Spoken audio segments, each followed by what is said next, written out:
And welcome to this edition of Steve the Casket Builder with Jarrod, my #1 helper apprentice.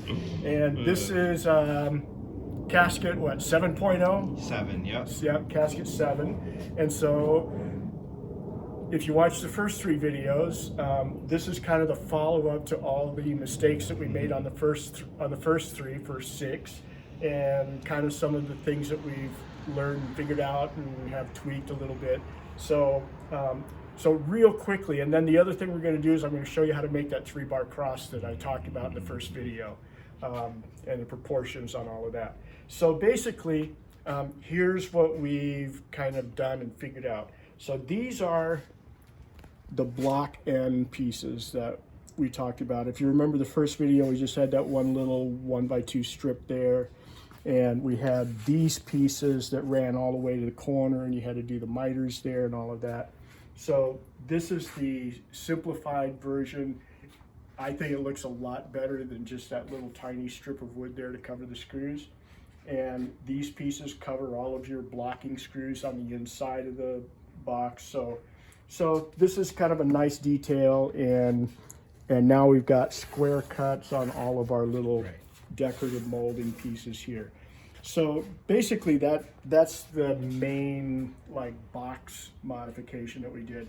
The other thing that we found out, and this was how long has it been since we built the last one, so we did those videos? It's been a year, hasn't it? It was March. Yeah, so yeah, it's been almost a year.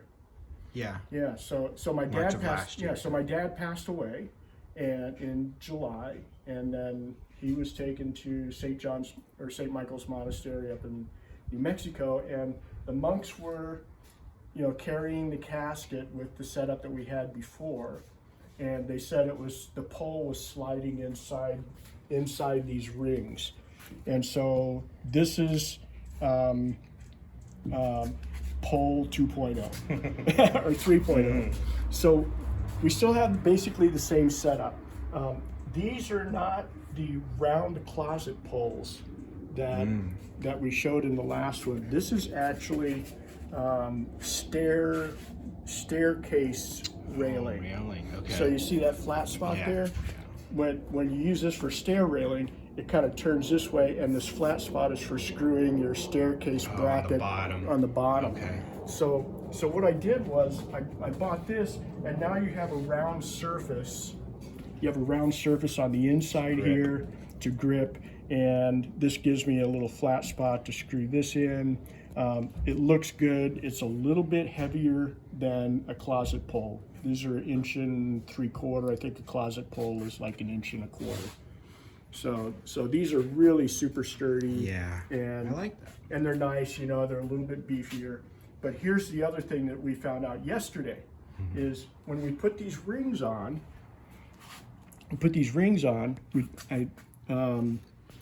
I drilled a hole in the ring here so we could run a screw into this to keep the pole from sliding back and forth. And so we put the 1.5" screw through here, got the pole all situated, and then when we were lifting it, this where the pole met the bracket here, it was clicking because of the friction. Yeah. And so every time you lift it up on this, the pole would go click. Yeah. And it was just the friction between the pole and the bracket. So I backed these 1.5" screws out of here, and this is now a 3-inch screw. And so this goes all the way through this pole and 3/4 of the way into this bracket. So this ties the pole to the bracket, and this is not moving ever at all. So those are the main things that we've done, and hopefully, this will be kind of the last major modification we're going to make on these. Everything else beyond this is gingerbread. So, like I said in the other videos, you can add moldings, you can dress it up, you can, do a different cross, put an icon on here, whatever you like. So that's that. Now, this is the cross that we made for this one. This we built for a priest friend of ours who passed away Sunday. And I have the other cross that I made for my mom's coffin. We were going to put it on here, but found out that we have enough of this 1x2 that we used for this rail here. We had enough 1x2 left over to actually cut out a cross. So, and this is a lot thicker. Nice and raised. Yeah, raised up. We stained it with some ebony stain to kind of give it a contrast with the box, and I think it turned out really nice. So let's go over to the cross template here. This is the 3-bar cross. So, like we said in the first video, usually when you see a 3-bar cross made by an amateur, or they look goofy, and you end up with something like, like this, or something like that, and you look at it and you just go, something's not right, and you just know it's not right, but you don't know why. So we're going to tell you why now. Okay. I'm gonna scoot over here so I can get these. Yeah, let's shift around here. So there's a formula to this. Like we said, 2,000 years, the Orthodox Church has figured out, how to make things look nice, and so this is one of the tricks of the Orthodox trade. So I'm going to show you this here in a minute, but we're going to walk a photo too. Yeah. Why don't we? We'll just do a quick little. Yeah. Pan of it. And this way, if you're building one of these, you can, pause the screen, take a screenshot, and you'll have this template here. Okay. So, close enough? Okay. So, let's walk through this. So here's your components to the 3-bar cross. So you have, and this is proportional. So any length, or any distance you have here, these proportions will work. So this is roughly, I think, 18 inches is what we have here.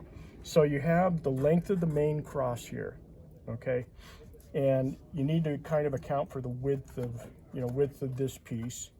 So these two pieces here, the main arm bar is half the length of this. Total, okay.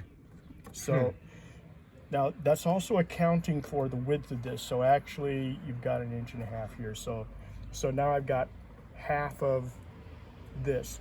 So when I put those on there, this distance is half of that. Okay, yeah. Okay? So that's pretty simple. So now how do you place this? Okay, so you got 18 inches here, and you're going to come down 1/3 of the distance. So and that's to the center here. So you go 1/3 down, and that's where you're going to center the arm bar. Okay, now the top bar, these are half of an arm bar. Okay, so that's our, those are our pieces there. And then all you're going to do is take these two pieces, and you're going to center this between this distance. Space. Interesting. So you're going to half and that's where your top bar goes. Okay, so this is really simple stuff, but when you look at it, this is like the rule of thirds, and the golden mean kind of art thing. You know when it's not right, but you can't quite put your mental finger on it. Well, this is what you're looking at. Now, what do you do with the foot bar? Now, these two pieces are basically the same. They're the same as your top bar there, but so the shortest distance here is your distance here. So your points, jeez, my essential tremors are kicking in here. So your points are going to go beyond that, but so you need to cut these a little wider. Right. Now this angle is a 22.5 degree angle. Okay, that's shown on the picture there.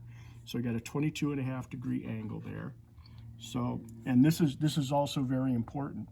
You want to make sure that you want to make sure that the crossbar is pointing in the right direction, okay? So the right hand crossbar points up. You know why? Because the thief on the right went to heaven. The thief on the left, well, We don't know. we don't know.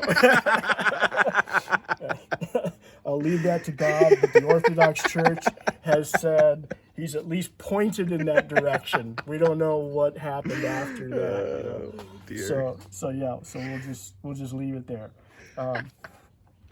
So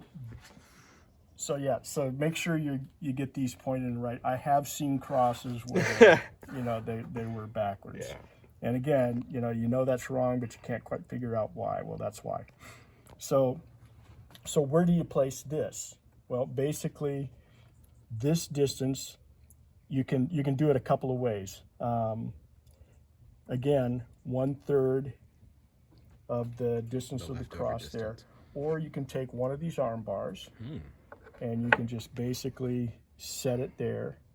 And the distance between the bottom of this arm bar to the top of the right hand footrest is basically your distance there.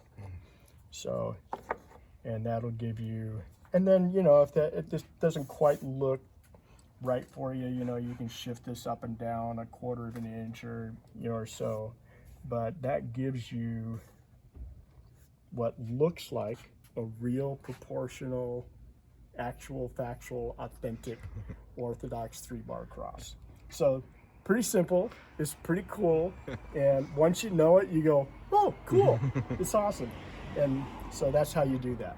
Okay? All right. So I think that's it. Again, thanks for watching the videos. And I've gotten several people who have watched the videos and built their coffins for family. And it's really humbling. And it's, it's a grace to be able to do this for people. And if you have any questions, again, you know how to get a hold of me. People have.